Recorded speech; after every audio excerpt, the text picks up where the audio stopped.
Hello, this is Nitin Dahad with EE Times, and I'm here at CadenceLive in Santa Clara in California. A two-day event run by Cadence Design Systems, and we've heard some interesting announcements, and I'm here to talk about them with Ian Cutress, who's Principal Analyst or Chief Analyst at More Than More. Hello, Ian, how are you? Hey, Nitin, good to see you again. Good to see you, and I think most of you are familiar with Ian from the podcasts that you do with Sally, the AI hardware podcast, but for a change, you're talking to me.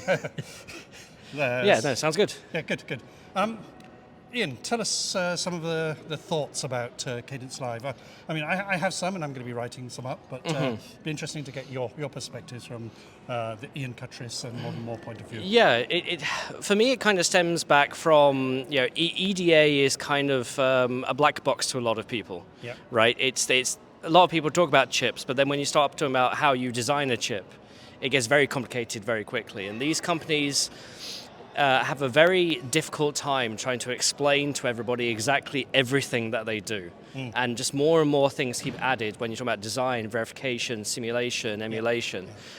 So trying to fit all of that into a two-day event is crazy because a company's doing a lot of things. And what Cadence has done this year is kind of simplify it down into the main themes of what is moving the industry forward. And it's machine learning, it's AI.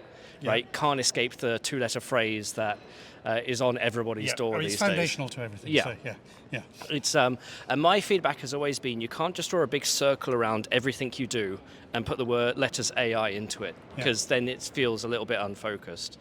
The big thing that I think Cadence did this week at this event, and it kind of went a little bit unnoticed, is the whole event was about their new ChipStacks idea. Born out from an acquisition they made 7 months ago. The actual platform was announced 2 months ago.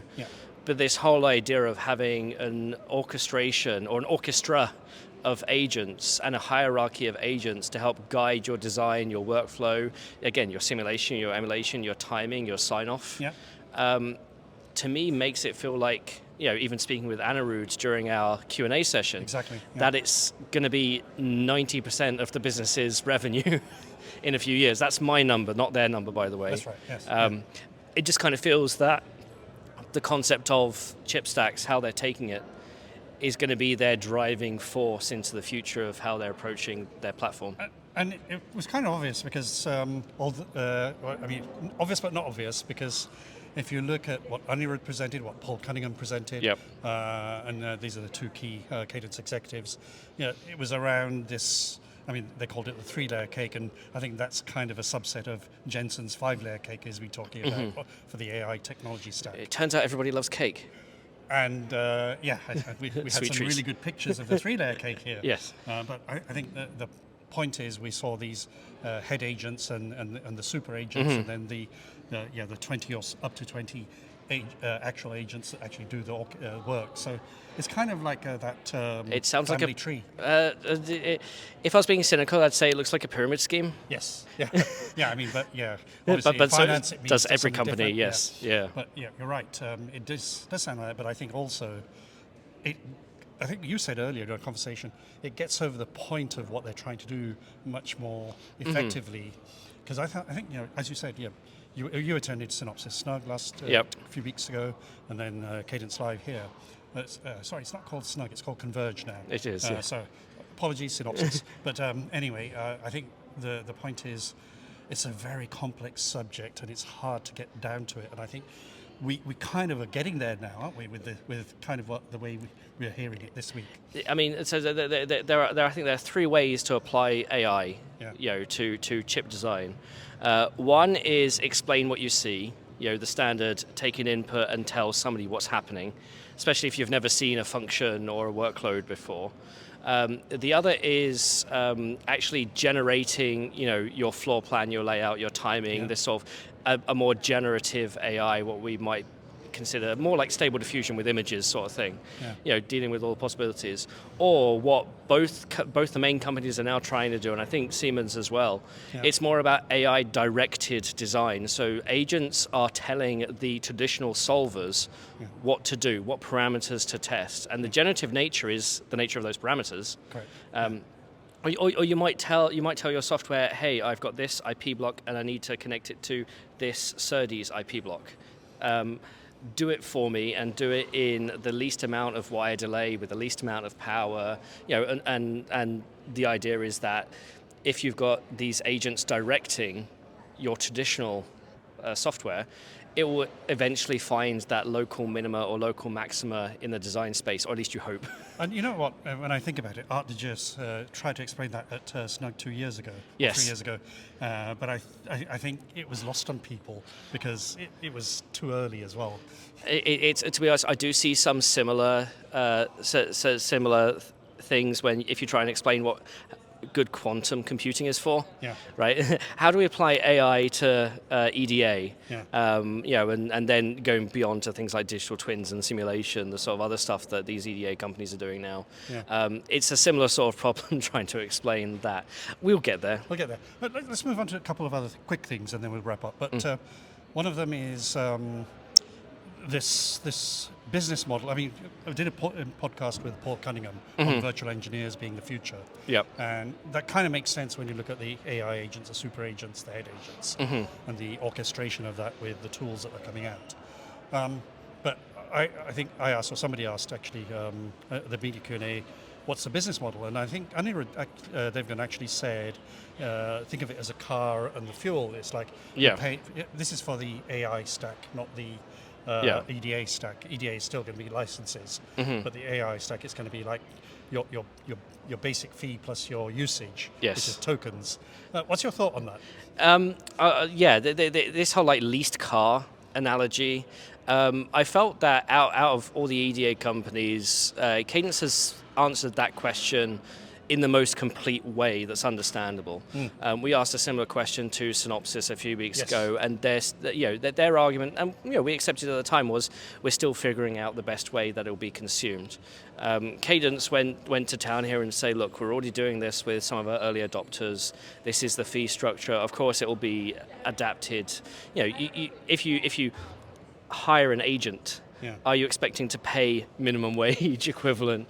And if you consume tokens, because of this orchestration that we're talking about, you don't know whether you ask a query, it's going to use 10,000 tokens or 10 million tokens, or what software it's calling. Yeah. So again, is that the right model to actually put it to people?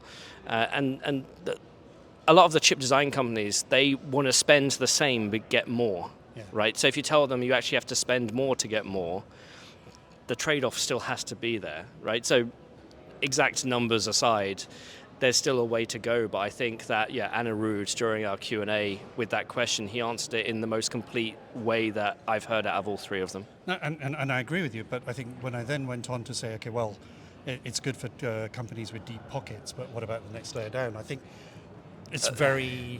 I think so. I have an idea there, right?